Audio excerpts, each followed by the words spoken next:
आइए इस सवाल को हल करते हैं। बहुत अच्छा सवाल है ये, आरआरबी ग्रुप डी में पूछा गया है।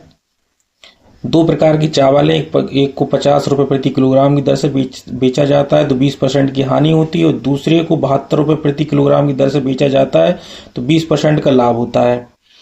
और 3 और 2 के अनुपात में मिश्रण को मिला दिया जाए और मिश्रण को 64 रुपए प्रति किलोग्राम की दर से बेचा जाता है तो उसका लाभ प्रतिशत ज्ञात करना है।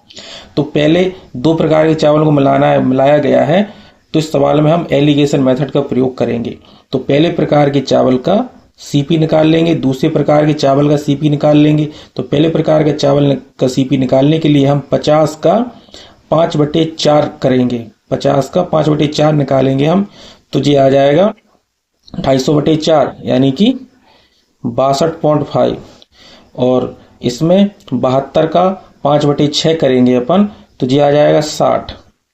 और ये 3 और ये 2, तो बीच की वैल्यू जो अपन निकालते हैं तो अपन क्या करते हैं, इसका गुणा इसमें, इसका गुणा इसमें और इसका भाग दे देते हैं।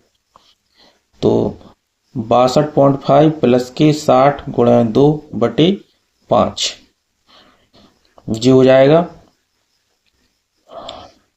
इसमें 3 का गुणा, इसमें 2 का गुणा, तो ये 3×5=15, 3 दूनी 6, 1 7, 3 18 प्लस के 120/5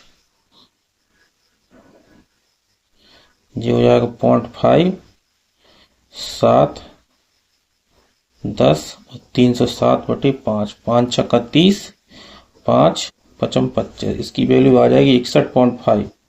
ठीक है, और अपन को 64 में बेचा गया है तो लाभ कितना हो जाएगा 2.5/61.5 गुणा 100%। तो इसकी वैल्यू अपन को निकालना है। तो हम इससे देख रहे हैं कि यदि 1% की वैल्यू अपन निकालते हैं, दशमलव से दशमलव खत्म हो जाएगा, तो 1% की वैल्यू निकालते हैं तो 6.15 आ गया। और 4% की वैल्यू 15 चौको 60, 4 छंग 24, 24.6।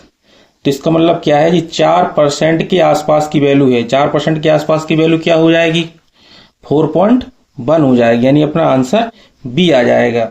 इसको अपन ने सॉल्व कर लिया, इसका आंसर आ जाएगा 4.1%।